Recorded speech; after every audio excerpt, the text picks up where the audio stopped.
तो I believe yesterday we have started your costing, right?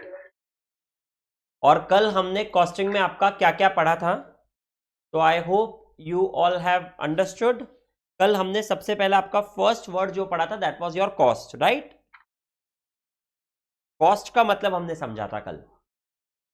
Cost का मतलब हमने कल क्या समझा था? Any expenditure incurred,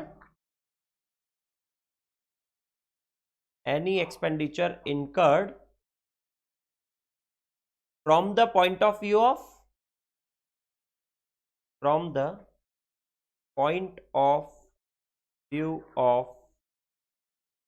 product, service, job and activity। जब हम कोई भी एक्सपेंडिचर इसके पॉइंट ऑफ व्यू से करते हैं, प्रोडक्ट, सर्विस, जॉब, एक्टिविटी के पॉइंट ऑफ व्यू से, that is called as your cost. Then yesterday again we understood the meaning of the word costing। Costing का मतलब कल क्या पढ़ा था हमने? कॉस्टिंग का मतलब पढ़ा था कल हमने एनी टेक्निक और प्रोसेस, एनी टेक्निक और process for ascertaining the cost, and ascertaining the cost of what? Ascertaining the cost of same product, service, job and activity. After that I believe we have also understood the word cost accounting।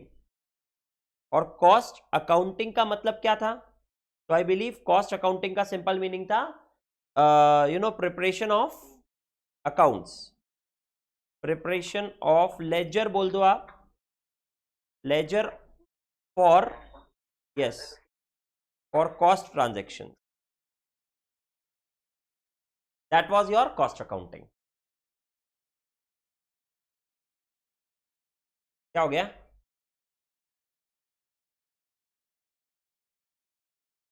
चलो, इसी के बाद जब हम बात करेंगे अब next, तो that is we have also understood objectives of costing.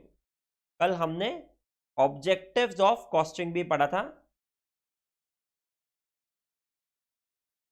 आप मेरे को बताओ ऑब्जेक्टिव्स ऑफ कॉस्टिंग में क्या आएगा?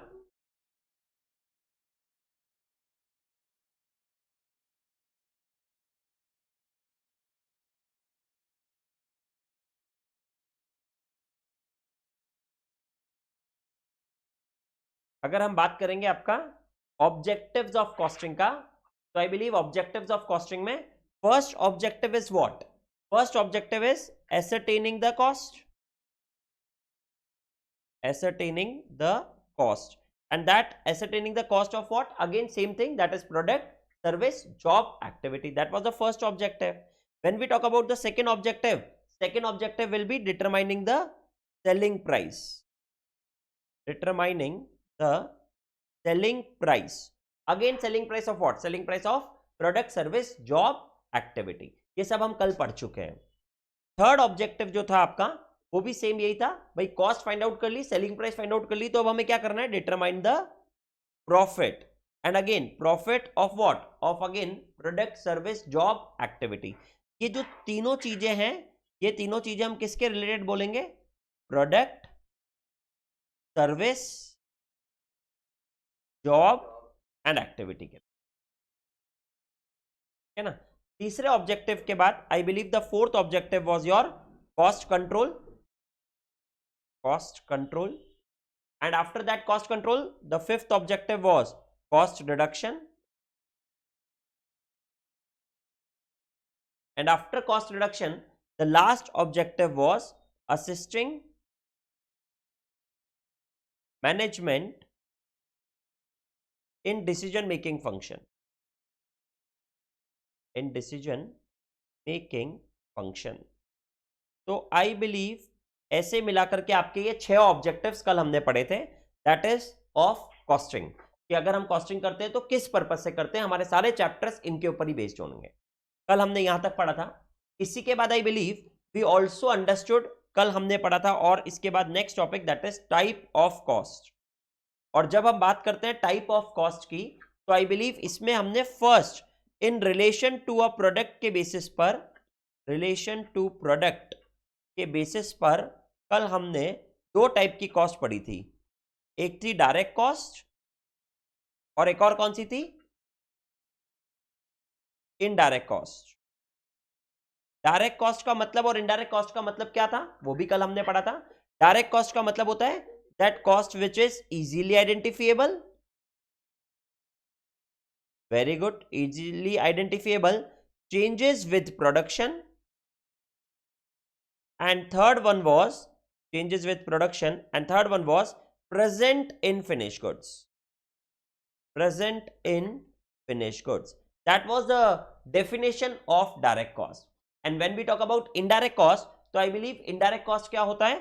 Which is not direct, जो direct नहीं है वो indirect cost हो जाए, right? इसके कल हमने एग्जाम्पल्स भी लिए थे, जैसे मैंने आपको बताया था कि अगर मैं मार्कर बना रहा हूं और एक मार्कर के लिए मुझे 50 ग्राम्स का प्लास्टिक लग रहा है और 10 पैसे पर ग्राम प्लास्टिक की कॉस्ट आ रही है, वो मैंने आपको एग्जांपल दिया था वन मार्कर वाला,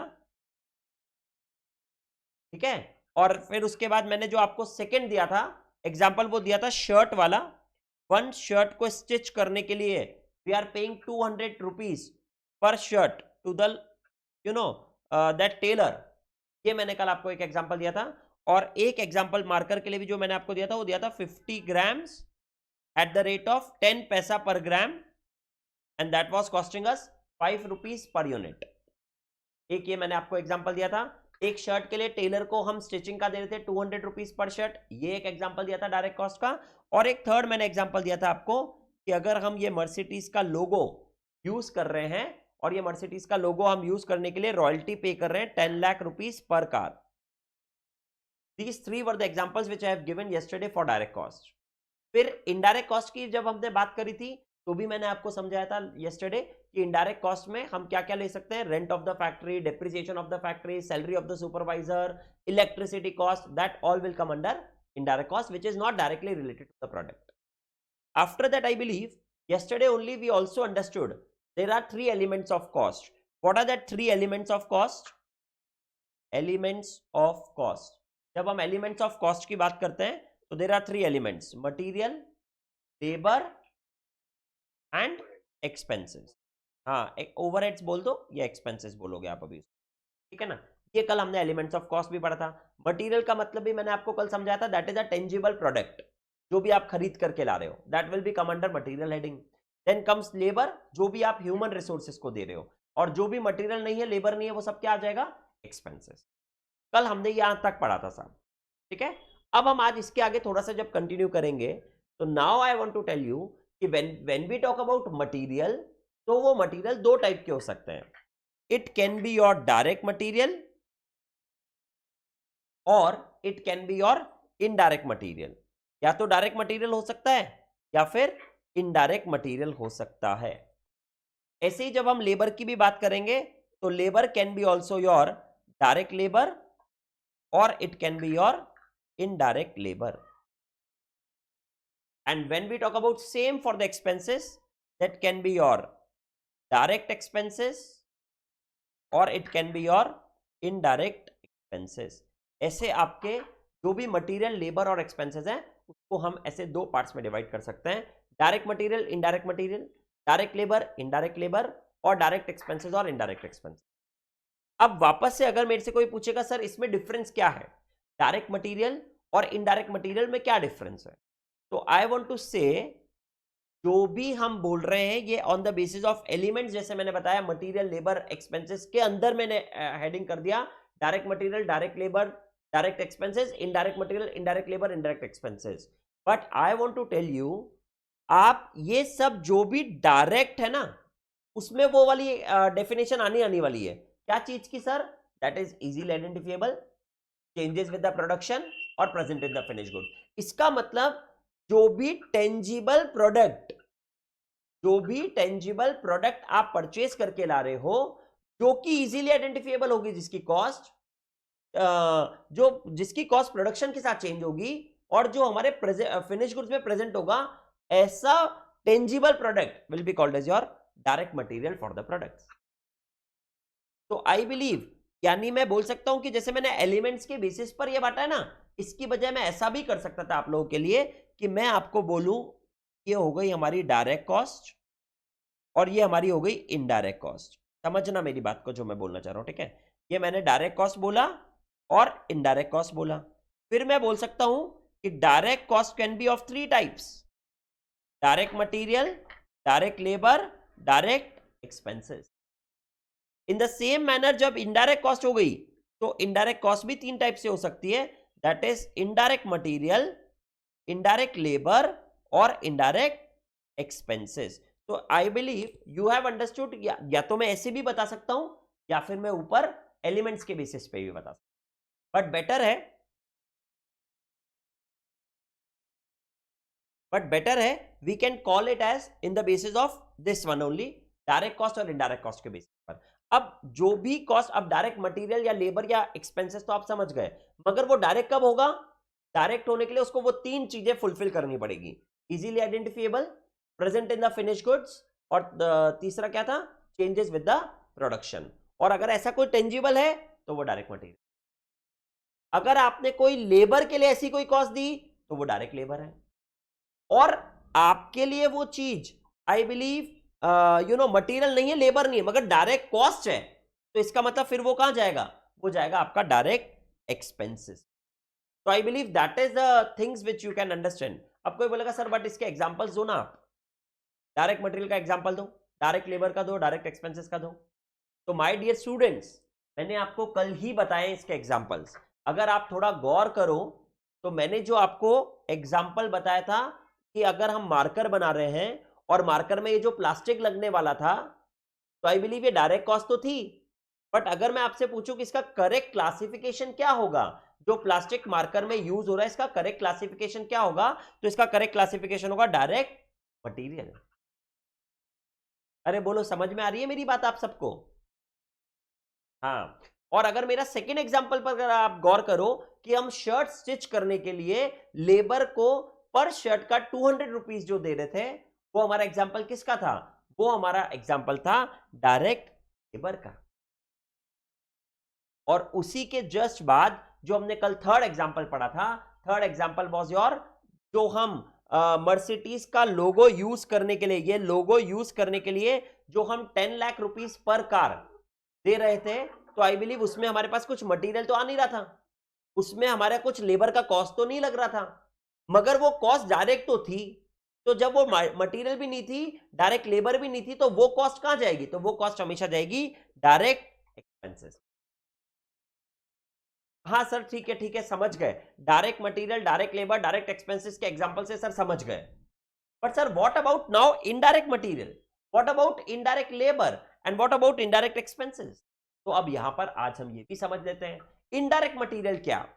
तो जो टेंजिबल प्रोडक्ट आप परचेज करके लाए, जो मटेरियल है पर डायरेक्ट नहीं है, तो वो क्या हो जाएगा? इनडायरेक्ट हो जाएगा। बट सर इसके एग्जांपल दो। अब इसके एग्जांपल समझ, तो इसके एग्जांपल को हम वापस से थोड़ा सा और इलेबोरेट करके डायरेक्ट मटेरियल और इनडायरेक्ट मटेरियल दोनों समझेंगे वापस से। अब जैसे एग्जांपल देता हूं मैं आपको, ठीक है। कल भी मैंने आपको एक एग्जांपल दिया था मैकडॉनल्ड्स का, वही हम मैकडॉनल्ड्स का एग्जांपल पहले रिपीट करते हैं।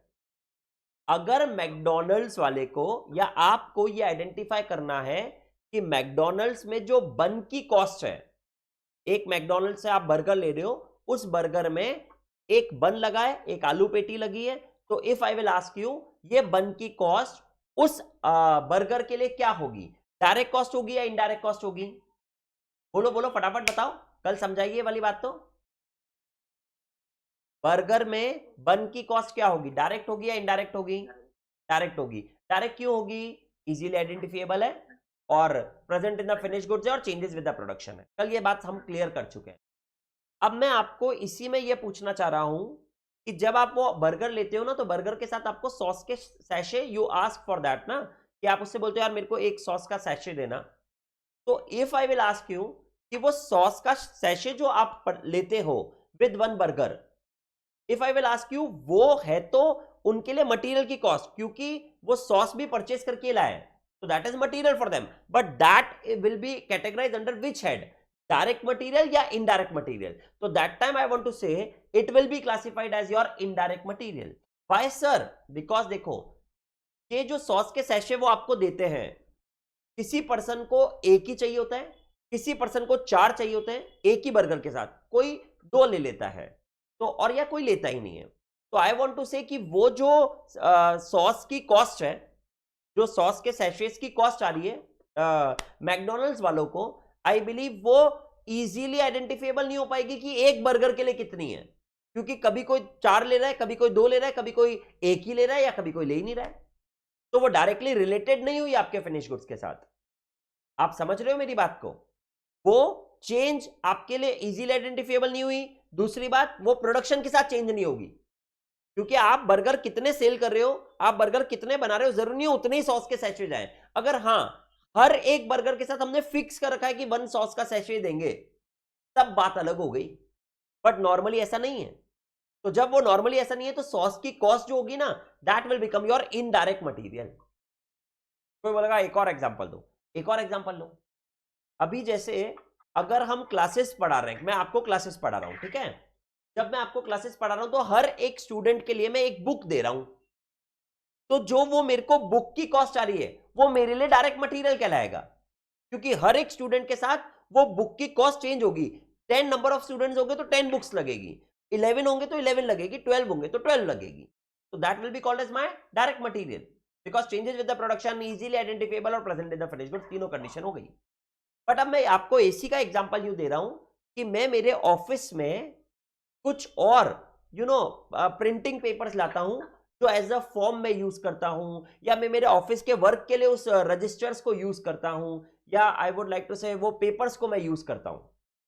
तो वहां पर वो जो पेपर्स और ये सब मैं रजिस्टर्स वगैरह मैं मेरे ऑफिस के लिए लेकर आ रहा हूं, जो मैं यूज करूंगा, वो स्टूडेंट्स के साथ चेंज नहीं होंगे साहब. कहने का मतलब 1 स्टूडेंट के लिए 1 रजिस्टर नहीं है, वो ऑफिस में कितने भी रजिस्टर्स काम आ सकते हैं. तो यानी वो मैं जब रजिस्टर परचेस करके लाया, तो वो रजिस्टर की कॉस्ट मेरे लिए क्या कहलाएगी? Indirect material. It is not direct, it will be indirect for me now, because it is not easily identifiable कि एक स्टूडेंट के लिए कितने रजिस्टर्स यूज होंगे. तो that cost will become your indirect material.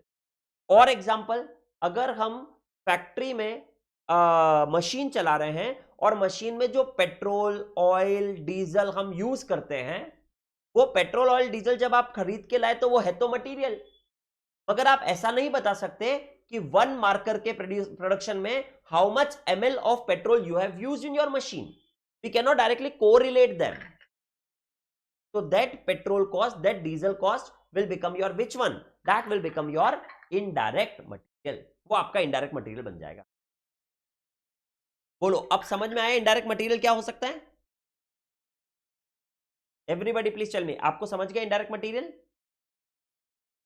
Okay. अब इसके बाद सेम अगर हम बात करेंगे indirect labor की, तो सेम डेफिनेशन है. जो डायरेक्टली प्रोडक्शन में वर्कर्स वर्क कर रहे थे, उनकी सैलरी, उनको जो आप रेम्यूनरेशन दे रहे थे, that was your direct labour. But जो सुपरवाइजर है, वॉचमैन की सैलरी है, एडमिनिस्ट्रेशन स्टाफ की सैलरी है, सेल्स पर्सन की सैलरी है, वो सब कहां जाएगी? वो सब आपकी जाएगी इनडायरेक्ट लेबर में. Yes. And then comes the last one, that is your indirect expenses. तो अगेन द सेम डेफिनेशन, जो इनडायरेक्ट कॉस्ट है बट मटेरियल की नहीं है, लेबर की नहीं है, तो वो क्या बन जाएगा? वो बन जाएगा इनडायरेक्ट एक्सपेंसेस. जैसे example, depreciation of the machine, जैसे example rent of the godown. तो ये सब जो चीजें हैं, that will come under your indirect expenses. तो आई बिलीव आपको direct material, direct labour, direct expenses भी समझ गया, और साथ ही में इनडायरेक्ट मटेरियल, इनडायरेक्ट लेबर और इनडायरेक्ट एक्सपेंसेस भी. अब मैं आपको यह बताना चाहता हूं कि क्या बोल रहे हो? हाँ, वापस बताऊं? हाँ चलो मैं वापस बताता हूं. हाँ, मैं वही तो कह रहा हूं, जब भी तो वो इनडायरेक्ट मटेरियल हुआ, क्योंकि that is not present in the finish goods ना. हाँ, इसीलिए that petrol cost will be called as your indirect material, क्योंकि मैं ये नहीं बता सकता कि एक मार्कर बनाने में कितना ml ऑफ पेट्रोल मेरे को यूज हुआ होगा, क्योंकि वो तो मशीन में यूज हुआ है. तो that will be the example of indirect material, है ना। ऐसे ही अगर मैं बुक्स की बात कर रहा हूं क्लासेस में, तो हर एक स्टूडेंट के लिए एक बुक दी, तो वो तो हो गई डायरेक्ट मटेरियल। बट अगर मैं यही वाली बात कर रहा हूं कि अगर मैंने कुछ ऑफिस में पेपर्स यूज करे हैं, तो वो जो मेरी cost I, that will become my indirect material. अब क्लियर? ओके, तो आई बिलीव ये जब सब हमें सब समझ गया, तो अब आपको एक इंपॉर्टेंट बात बताता हूं मैं कि ये जो भी इनडायरेक्ट कॉस्ट होती है ना, whatever indirect cost you use in costing, we call that indirect cost as overheads। हम इसको बोलते हैं overheads। overheads का मतलब क्या है? जो सर के ऊपर से जाती है, उस चीज को बोलते हैं हम overheads। तो indirect cost is in that manner only। हमारे पास पूरा एक चैप्टर आएगा overheads का, very fantastic chapter in costing which we are going to learn afterwards, right? तो अभी मैं जो बताना चाह रहा हूं वो ये बताना चाह रहा हूं कि इनडायरेक्ट कॉस्ट को हम कॉस्टिंग की टर्मिनोलॉजी में क्या बोलते हैं?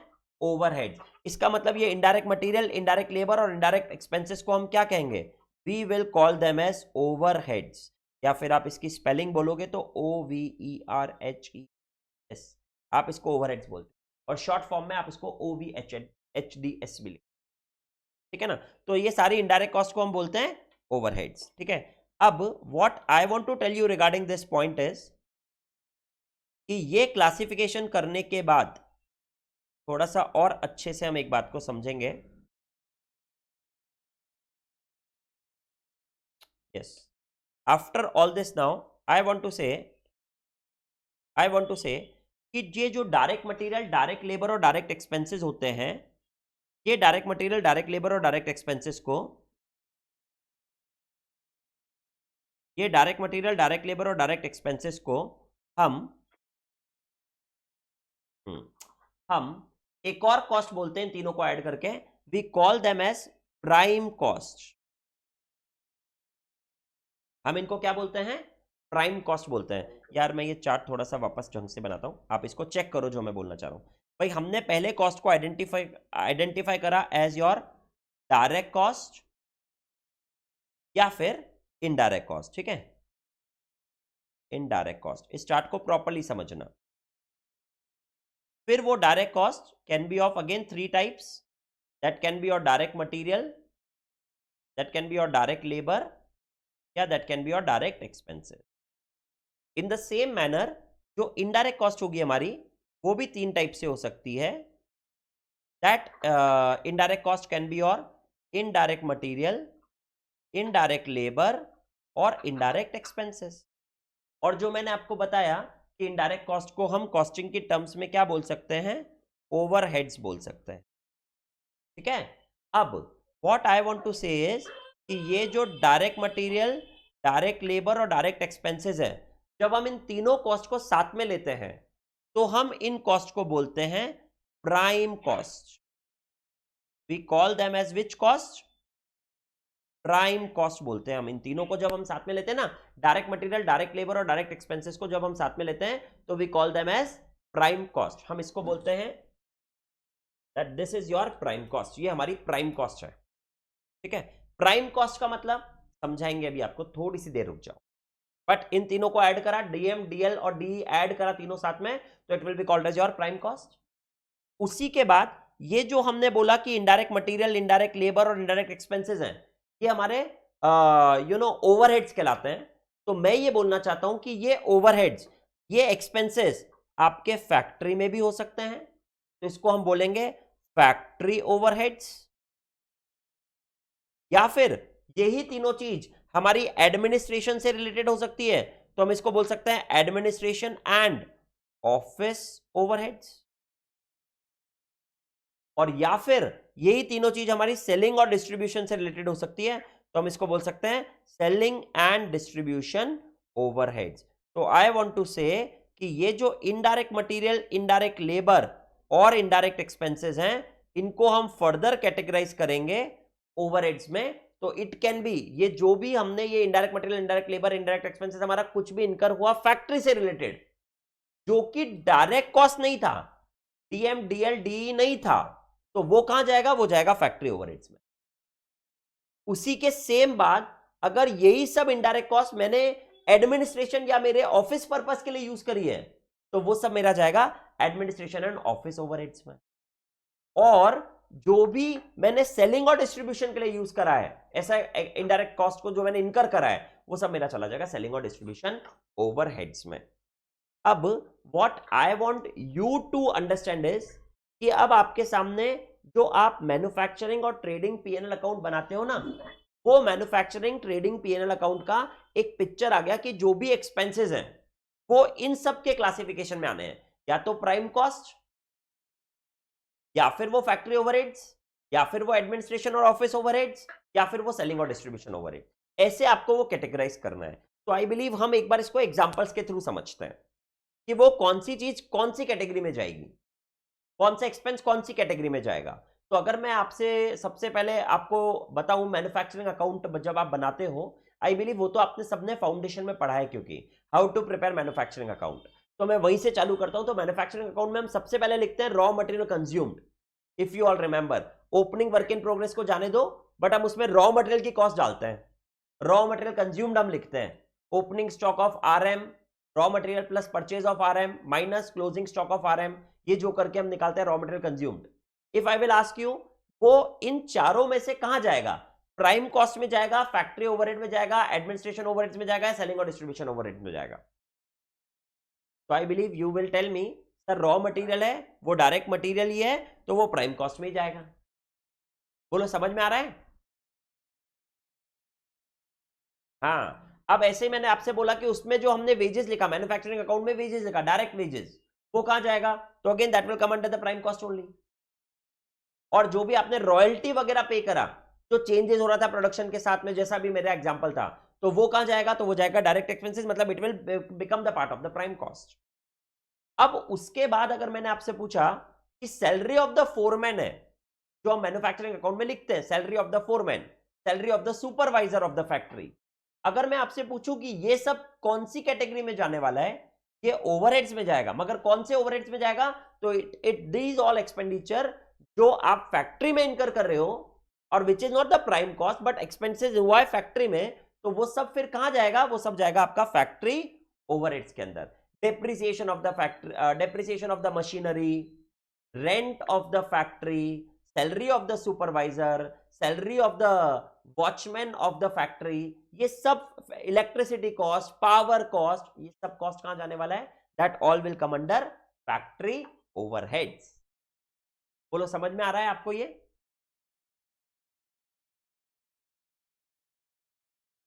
Everybody please tell me, are you understanding this point? हाँ, यस, ओके ओके। अब इसी के जस्ट बाद अगर मैं आपसे पूछूं कि जो भी मैं डायरेक्टर को सैलरी रेम्यूनरेशन दे रहा हूं, या ऑफिस और एडमिनिस्ट्रेशन स्टाफ को मैं सैलरी दे रहा हूं, या मेरा ऑफिस का रेंट है, वो सब कहां कैटेगराइज होगा? तो I believe that will all come under administration and office overheads. वो सब एडमिनिस्ट्रेशन और ऑफिस ओवरहेड्स में कैटेगराइज हो जाएंगे। इसी के सेम बाद अगर मैंने कोई एडवर्टाइजमेंट करा, अगर मैंने कोई आई वांट टू से सैलरी ऑफ द सेल्समैन को दिया, या फिर मैंने कोई कैरेज आउटवर्ड करा, तो आई बिलीव ये सब कॉस्ट कहां जाने वाली है? तो ये सब कॉस्ट मेरी सेलिंग एंड डिस्ट्रीब्यूशन ओवरहेड्स में जाए। And now I want to say कि ऐसे आप कोई भी एक्सपेंसेस जो भी आपको मेरे से पूछना हो, यू कैन आस्क मी कि सर ये वाला एक्सपेंसेस कहां जाएगा, तो I can just clarify you कि यार ये वाला एक्सपेंसेस इस हेड के अंदर आएगा। और मेरे से पूछने की बजाय भी अगर आप खुद से एनालिसिस करके देखोगे, तो आई बिलीव आपको ये खुद के एनालिसिस करने के बाद भी समझ में आएगा कि कौन सी चीज कहां जाने वाली। अभी मैंने इसमें एक ओवरहेड्स को अलग से रखा हुआ है, वो अभी मैंने बताया नहीं है, that I will tell you little bit afterwards. वो दूसरी चीज जो इसमें नहीं आती है, वो एक अलग से ओवरहेड्स में जाती है, वो मैं आपको समझाऊंगा वो क्या है। That will not come under the costing, वो मैं आपको समझाऊंगा बट थोड़ी सी देर बाद। बट पहले आपको ये वाली चीज समझनी है ढंग से कि डायरेक्ट कॉस्ट को हम प्राइम कॉस्ट भी बोल रहे हैं, direct material, direct labour, direct expenses को ऐड करने के बाद। और फैक्ट्री ओवरहेड्स क्या होते हैं, एडमिनिस्ट्रेशन ओवरहेड्स क्या होते हैं, सेलिंग और डिस्ट्रीब्यूशन ओवरहेड्स क्या। क्योंकि अब मैं आपको एक और कैटेगरी वाइज बताना चाहता हूं कि on the basis of functions, on the basis of functions, on the basis of functions, हमारी कॉस्ट फंक्शन के बेसिस पर या तो प्राइम कॉस्ट हो सकती है, या फिर वो फैक्ट्री कॉस्ट हो सकती है, या फिर वो कॉस्ट ऑफ प्रोडक्शन हो सकता है, या फिर वो कॉस्ट ऑफ सेल्स हो सकता है। तो इसका मतलब on the basis of function 4 cost हो सकती है: prime cost, factory cost, cost of production and cost of sale. अब प्राइम कॉस्ट क्या होती है sir on the basis of functions की अगर हमने बात करी तो प्राइम कॉस्ट क्या होती है? तो prime cost is nothing but direct material, direct labour और डायरेक्ट एक्सपेंस। इन तीनों को ऐड करते तो वो प्राइम कॉस्ट बन जाता है। अच्छा सर, फिर प्राइम कॉस्ट के बाद अगर हम आपसे पूछें अगर हम प्राइम कॉस्ट के बाद पूछें कि सर फैक्ट्री कॉस्ट क्या होती है, तो आई वांट टू से माय डियर फ्रेंड्स कि प्राइम कॉस्ट में when you add factory overheads, जब आप प्राइम कॉस्ट में ये फैक्ट्री ओवरहेड्स ऐड करोगे तो वो कॉस्ट आपकी बन जाएगी फैक्ट्री कॉस्ट। इसका मतलब अगर कभी भी कोई फैक्ट्री कॉस्ट हमें निकालनी है तो factory cost is nothing but DM plus DL plus DE plus factory overheads will give us factory cost. और I would like to say prime cost plus factory overheads will give us factory cost. और फिर जब इस factory cost में हम administration and office overheads add कर देंगे, मगर ये एडमिनिस्ट्रेशन और ऑफिस ओवरहेड्स में थोड़ा सा और पॉइंट आएगा, इसके आगे मैं एक स्टार मार्क कर देता हूं। वो पॉइंट क्या आएगा वो भी धीरे धीरे बात समझाएंगे। बट जब हम फैक्ट्री कॉस्ट में एडमिनिस्ट्रेशन और ऑफिस ओवरहेड्स को ऐड कर देंगे तो वो हमारा कॉस्ट ऑफ प्रोडक्शन बन जाएगा, and that will be called as your cost of production. That will become your cost of production. और ऐसे ही जब कॉस्ट ऑफ प्रोडक्शन में आप लास्ट कॉस्ट है that is your selling and distribution overheads add कर दोगे, तो now that will become your cost of sales, या जिसको हम बोल सकते हैं टोटल कॉस्ट। तो इस तरीके से on the basis of functions हमारी cost can be your prime cost, that can be your factory cost,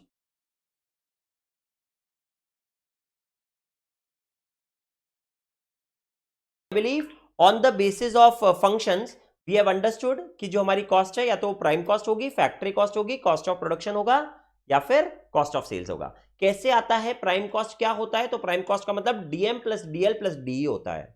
factory cost का मतलब क्या होता है? तो फैक्ट्री कॉस्ट के अंदर जब हम प्राइम कॉस्ट में फैक्ट्री ओवरहेड्स ऐड कर देते हैं तो हमारा फैक्ट्री कॉस्ट बन जाता है, और जब फैक्ट्री कॉस्ट में हम हमारा एडमिनिस्ट्रेशन और ऑफिस ओवरहेड्स ऐड कर देते हैं तो वो कॉस्ट ऑफ प्रोडक्शन बन जाता है, और जब कॉस्ट ऑफ प्रोडक्शन में हम हमारा सेलिंग और डिस्ट्रीब्यूशन ओवरहेड्स ऐड कर देते हैं तो वो कॉस्ट ऑफ सेल्स बन जाता है। अब मैं आपको ये बताना चाहता हूं after this on the basis of function हमारी कॉस्ट में जो मैंने बताया कि एडमिनिस्ट्रेशन और ऑफिस ओवरहेड्स है उससे रिलेटेड कोई पॉइंट है, वो स्टार मार्क करा जो हमने, अब वो हम पॉइंट समझ लेते हैं। तो वो पॉइंट क्या है? तो वो पॉइंट ये है कि जब भी हम बात करते हैं एडमिनिस्ट्रेशन एंड ऑफिस ओवरहेड्स की, तो ये एडमिनिस्ट्रेशन एंड ऑफिस ओवरहेड्स जो है उसको हम दो पार्ट्स में डिवाइड करते हैं, रिलेटेड टू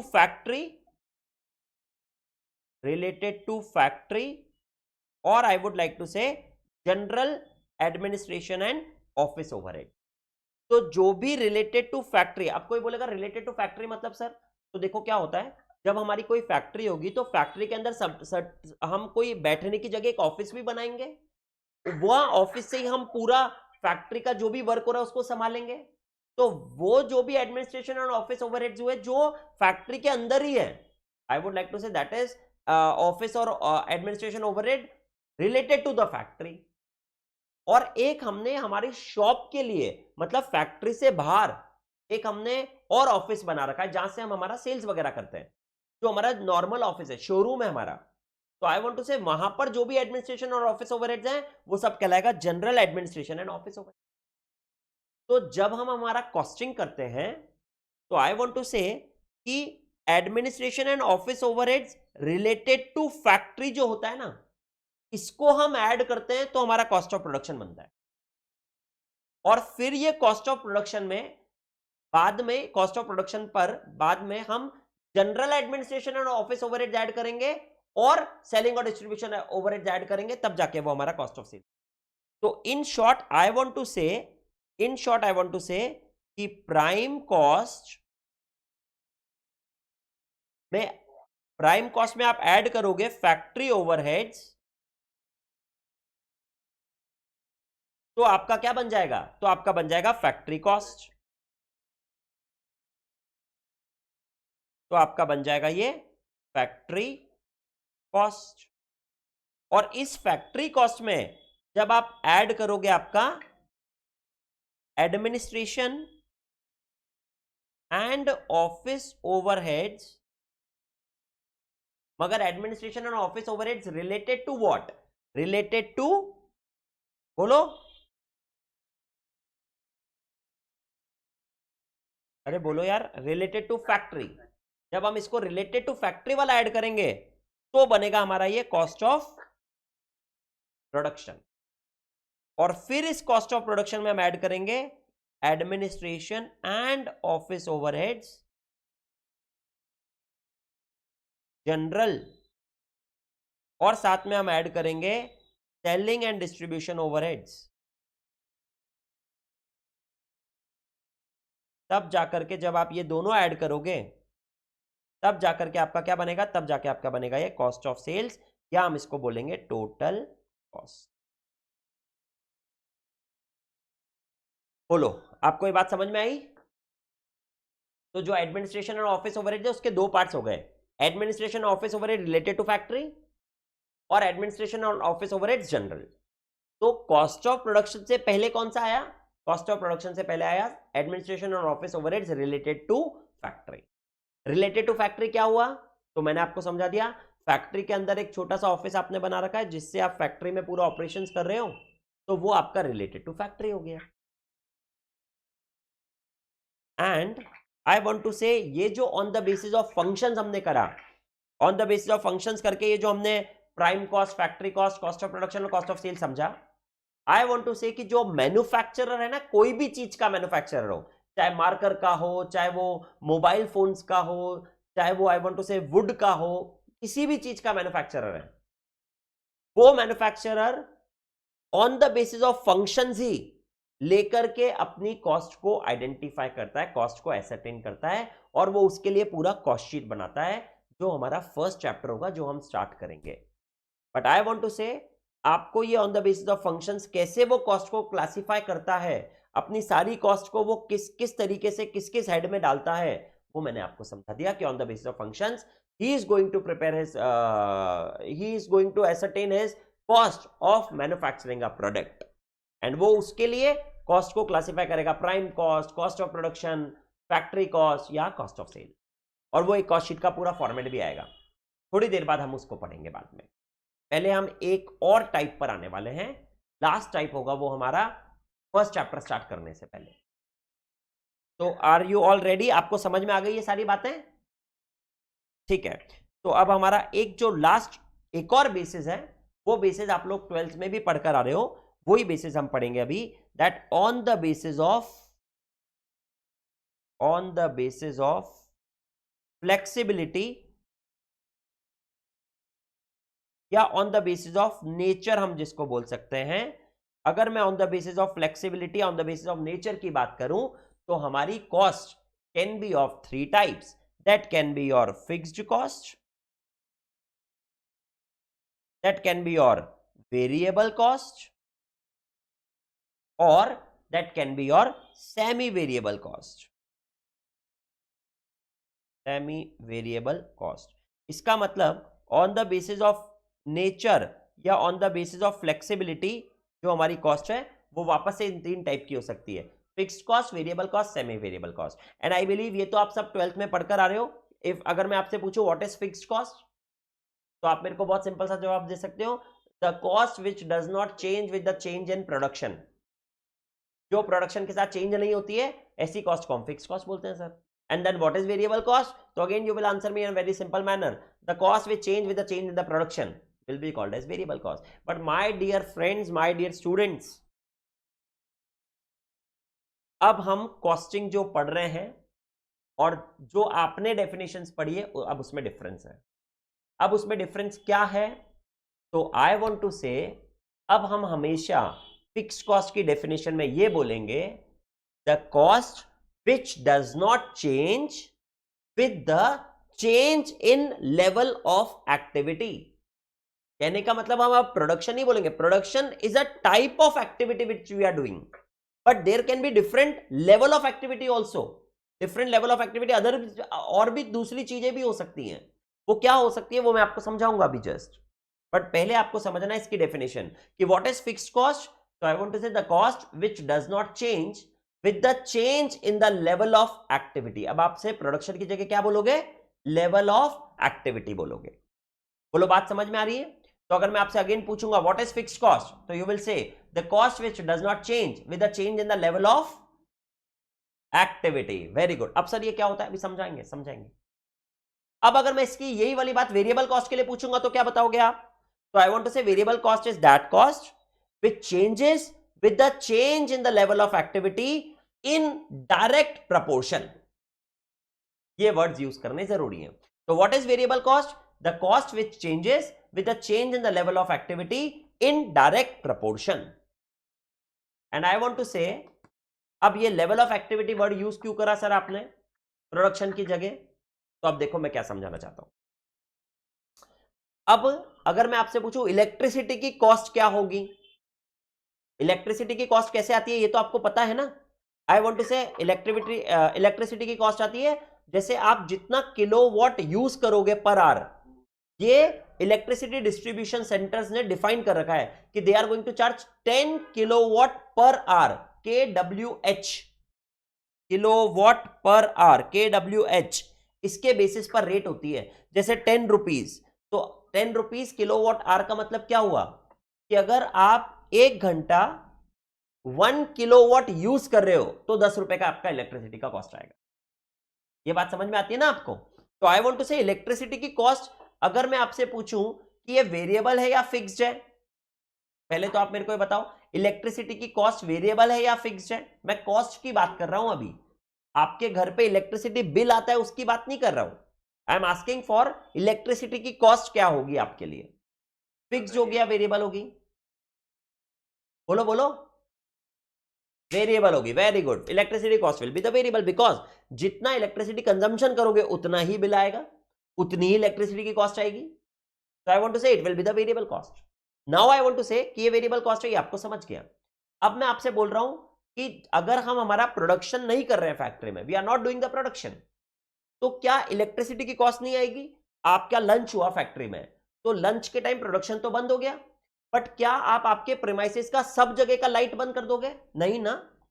कैंटीन का लाइट तो चालू रहेगा, लॉबी का लाइट तो चालू रहेगा, मशीन का पावर बंद हो गया, मशीन का इलेक्ट्रिसिटी बंद हो गया क्योंकि प्रोडक्शन नहीं हो रहा है उस टाइम पर, बट जनरल इलेक्ट्रिसिटी तो चल रहा है। तो अगर मैंने इलेक्ट्रिसिटी की कॉस्ट को बोला वेरिएबल और मैंने बोल दिया the cost which changes with the production, तो गलत हो गया यार, क्योंकि वहां पर इलेक्ट्रिसिटी की कॉस्ट प्रोडक्शन के साथ चेंज नहीं हो रही है, वहां पर इलेक्ट्रिसिटी की कॉस्ट आपके ऑफिस आवर्स के साथ चेंज हो रही है। आप जितने घंटे ऑफिस में काम कर रहे हो उसके साथ इलेक्ट्रिसिटी की कॉस्ट एसोसिएटेड है, उसके साथ चेंज होती है।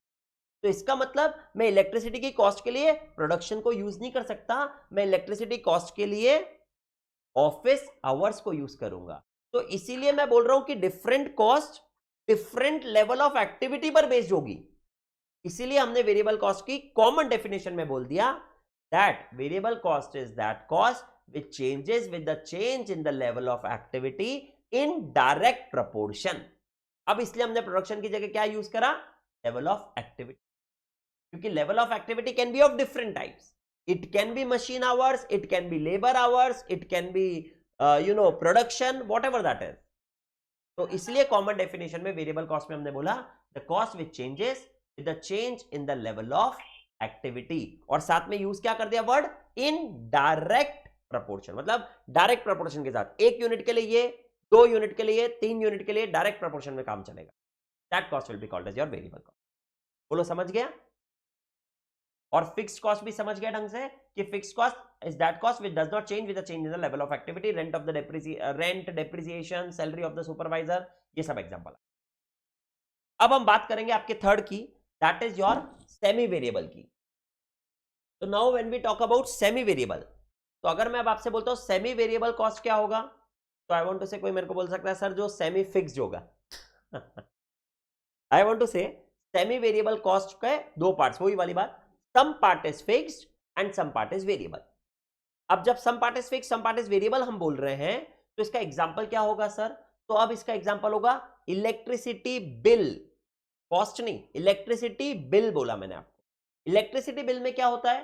सर्टेन पार्ट फिक्स होता है और सर्टेन पार्ट वेरिएबल होता है। जैसे 500 रुपए फिक्स हो गए और उसके बाद मंथली जितना और कंजम्पशन करोगे, इलेक्ट्रिसिटी कंज्यूम करोगे, उसके हिसाब से और वेरिएबल हो जाएगा। तो वहां पर कुछ पार्ट फिक्स है, कुछ पार्ट वेरिएबल है, तो that will be called as your semi variable cost. जब हम उसको एनालिसिस करते हैं ना माय डियर फ्रेंड्स, हमारी कॉस्टिंग में जब हम सेमी वेरिएबल कॉस्ट को एनालिसिस करते हैं, नाम के लिए बोल दिया कि electricity bill is a semi variable cost, but analysis करते टाइम हम उसको मोस्टली डिवाइड कर देते हैं दो पार्ट्स में, फिक्स्ड अलग, वेरिएबल अलग।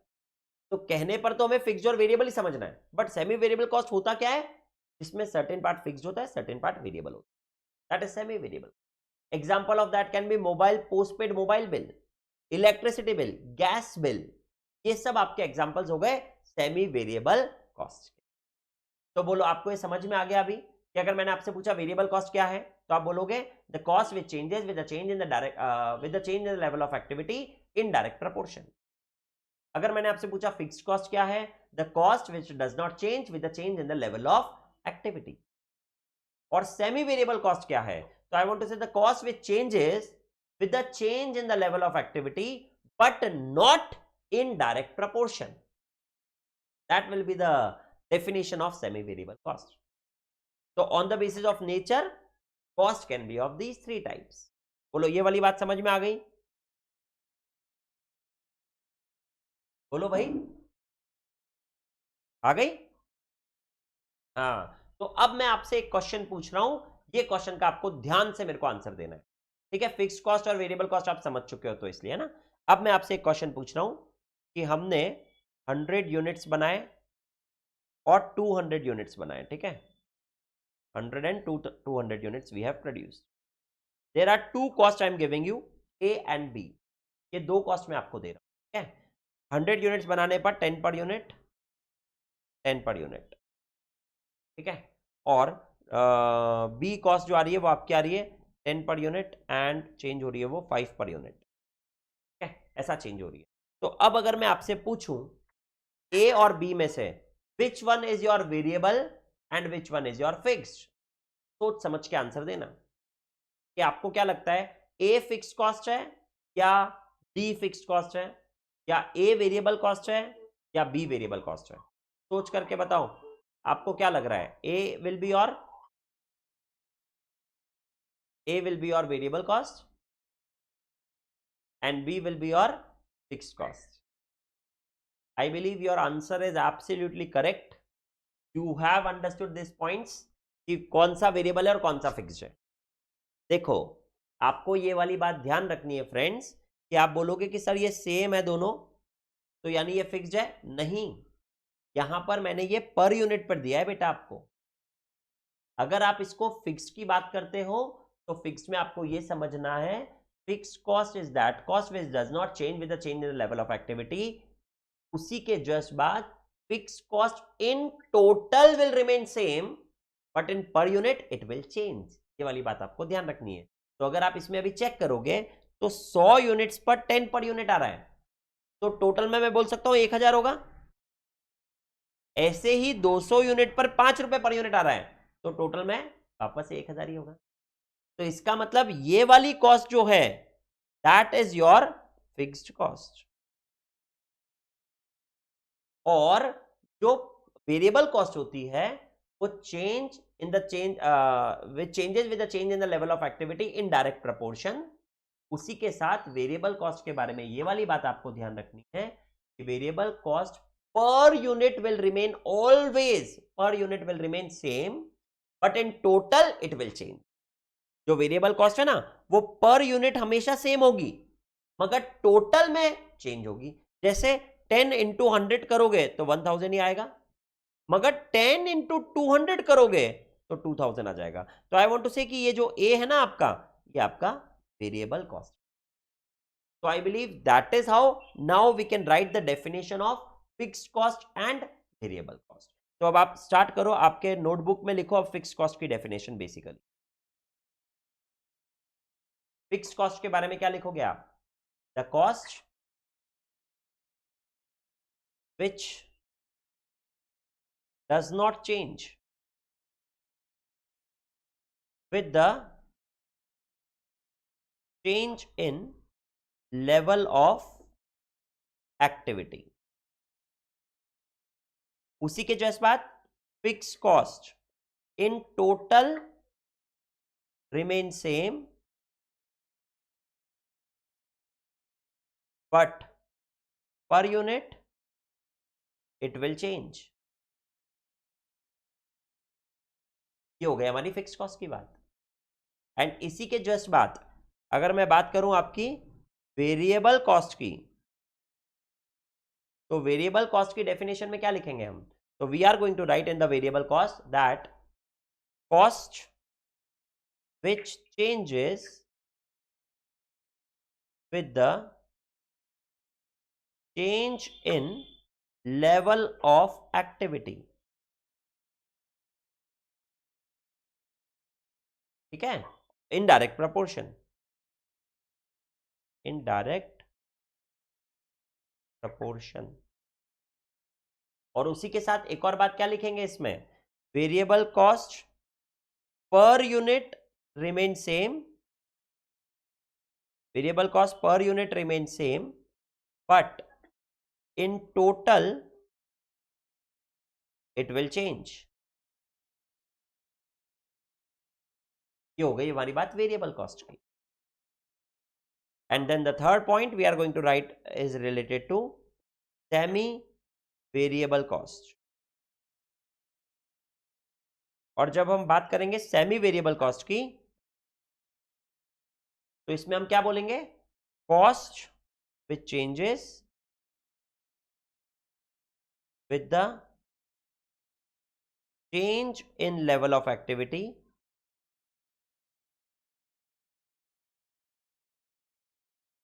but not in direct proportion,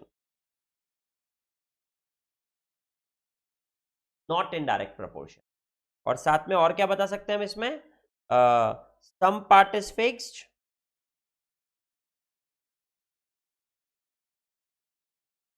and some part will be, some part is fixed and some part is variable, that will be called as your semi variable cost। Example आप इसका लिख सकते हो, that can be your gas bill, mobile bill etcetera. So on the basis of nature we have divided the entire cost into these two parts, oh sorry, these three parts।